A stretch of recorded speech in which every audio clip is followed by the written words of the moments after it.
हरे कृष्णा, राधे राधे। तो आज हम ठाकुर जी को अपने ये पिकॉक ब्लू कलर की ड्रेस पहनाने वाली हूँ और इसके साथ में पिकॉक ग्रीन कलर का कॉम्बिनेशन हमने दिया है। तो ठाकुर जी का जो ड्रेसअप है वो किस तरह से करते हैं, तो आज इस वीडियो में हम वो देखेंगे।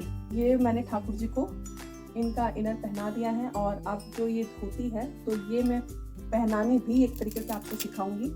तो हो सका तो इसकी वीडियो ट्यूटोरियल जो थोड़ा सा मैं उस पर शॉर्ट्स पे भी डाल दूंगी कि किस तरह से पहनाते हैं, क्योंकि बहुत लोगों को ये समझ में नहीं आती किस तरह से पहनाई जाती है।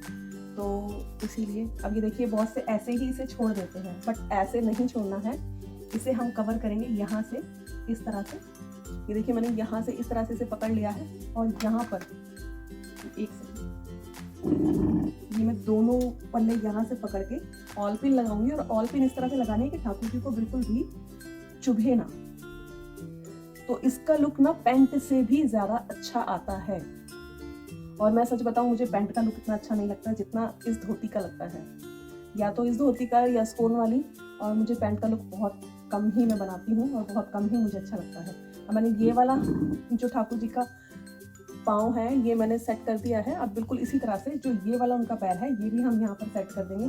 और ये देखिए, ये ना इस तरह से ये इनका गेटअप आ जाता है। यहाँ से इतना प्यारा ये गेटअप आ जाता है कि बिल्कुल फिट हो जाती है ये इस तरह से। अब यहाँ पर भी मैं एक ऑल पिन लगाऊंगी और उसे सेट कर दूंगी। तो ये देखिए, ये मैंने सेट कर दिया है। यहाँ से ये ऐसे जो तिकोना आकर यहाँ टच होता है ना, उसका गेटअप बहुत सुंदर आता है।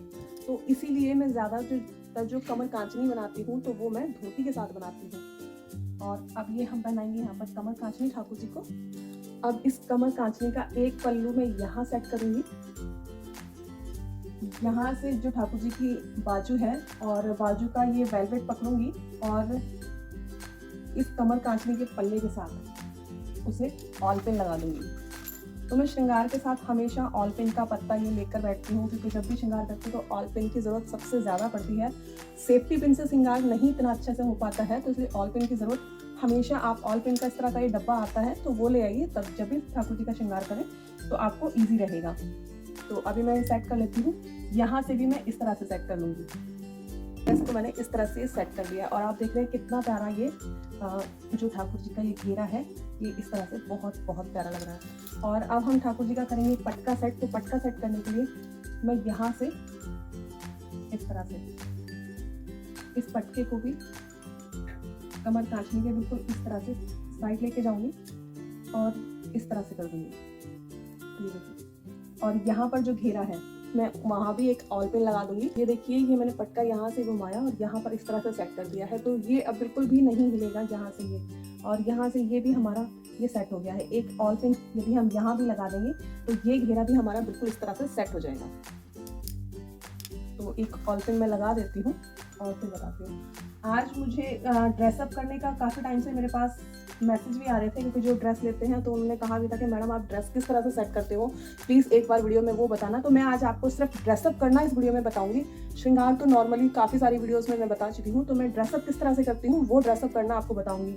और ये जिस तरह से ये स्कोन धोती में ये आपने देखा होगा कि स्कोन मंदिर में आप जाते हैं तो इस तरह से ये ड्रेस हो जाती है, तो वो तो इस तरह से बांध कर रखते हैं, लेकिन हमारी ड्रेस इस तरह की होती है कि आपको बांधने की जरूरत नहीं है। और ये देखिए, हमने ऑल पिन से इस तरह से इसे सेट कर दिया है। केवल ऑल पिन से ये सेट है, मैंने इसे कहीं से बांधा नहीं है ड्रेस को, और ये ऑल पिन से ही सेट है। अब ये जो इसका दूसरा पल्ला है, ये जो दूसरा पल्ला है, इस दूसरे पल्ले को हम निकालेंगे ठाकुर जी के चरणों के बीच से।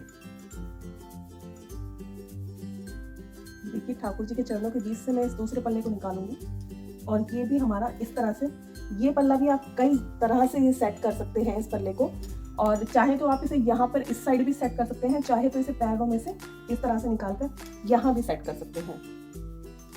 तो इसका भी लुक बहुत अच्छा है। यहाँ से ये मैंने निकाल दिया है पल्ला, यहाँ भी मैं ध्यान से एक ऑल पिन लगाऊंगी। ध्यान से इसलिए बोल रही हूँ क्योंकि बहुत केयर के साथ में हमें ऑल पिन लगाने के ठाकुर जी को बिल्कुल भी चुभे ना। तो मैं पहले क्या करती हूँ कि मैं पहले ये जो कपड़ा होता है इन दोनों कपड़ों को पकड़ लेती हूँ और पकड़ने के बाद में फिर मैं ऑल पिन लगाती हूँ। देखिए मैंने ऑल पिन लगा दी है और अब ये यहाँ से भी इस तरह से सेट हो गया। तो आपने देखा कि ठाकुर जी का ड्रेसअप कितना प्यारा सेट हुआ है और बिल्कुल इसी तरह का आपको ड्रेसअप इस्कॉन मंदिर के अंदर भी ठाकुर जी का देखने को मिलता है। तो बहुत लोगों की ये होती है कि ये किस तरह से ड्रेसअप होता है, तो ये बिल्कुल इसी तरह से ये ड्रेसअप किया जाता है। तो उम्मीद करती हूँ कि आपको ये छोटा सा हमारे ठाकुर जी का ड्रेसअप जो है वीडियो अच्छा लगा होगा कि किस तरह से हम ये घेरे को खड़ा करते हैं, किस तरह से मैं ये इनका जो धोती है उसे सेट करती हूँ और किस तरह से ये मैंने आपको पटका ये देखिए पैरों के बीच से निकाल कर दिखाया। ये नॉर्मल धोती होते हुए भी ऐसा लग रहा है कि जैसे ये स्कोन धोती है और ये पटका यहाँ से निकल कर आ गया। देखिए मैंने नॉर्मल कपड़े से, मतलब ये पगड़ी का बना हुआ कपड़ा नहीं था, मैंने नॉर्मल कपड़े से ये पग सिंपल बांध लिया है और अब इस पग को मैं डेकोरेट करूँगी। तो मैंने उससे पहले क्या किया, ठाकुर जी को एक ये लॉन्ग हार पहनाया है और एक ये शॉर्ट हार पहना दिया है और अभी कोई ज्वेलरी नहीं पहनाई है। और अभी ये तिलक है एक, तो ये तिलक मैं ठाकुर जी को लगा दूँगी यहाँ पर। और अब मैं करती हूँ उनकी पगड़ी डेकोरेट। तो मैं कुछ ये लेसेस भी हैं जो कि ठाकुर जी की मैचिंग की ही हैं, उन्हें ही पग में जो है डेकोरेट करने की कोशिश करूँगी। ये देखिए इस तरह से। और अब यहाँ पर मैं दोनों साइड ऑल पिन सेट तो मैचिंग आपको दिखाई देगी। और अब मैं बिल्कुल इसी तरह से ये थोड़ी सी लेस और काटूंगी और इसे भी इसके ऊपर से इस तरह से सेट कर दूँगी। और आज इस ड्रेस में मैंने ठाकुर जी को बाल सेट नहीं किए हैं, पता नहीं क्यों मुझे ऐसा लगा कि ये ड्रेस बिना बालों के ही ज़्यादा अच्छी लगेगी, तो मैंने आज बाल नहीं लगाए हैं ठाकुर जी को, डायरेक्ट उनकी पग बांध दी है। ठाकुर जी का फुल श्रृंगार दिखा देती हूँ। तो ये देखिए मैंने कहा था ना, ये देखिए धोती का गेटअप कितना प्यारा आ रहा है। और अब ये हमारे ठाकुर जी का फुल श्रृंगार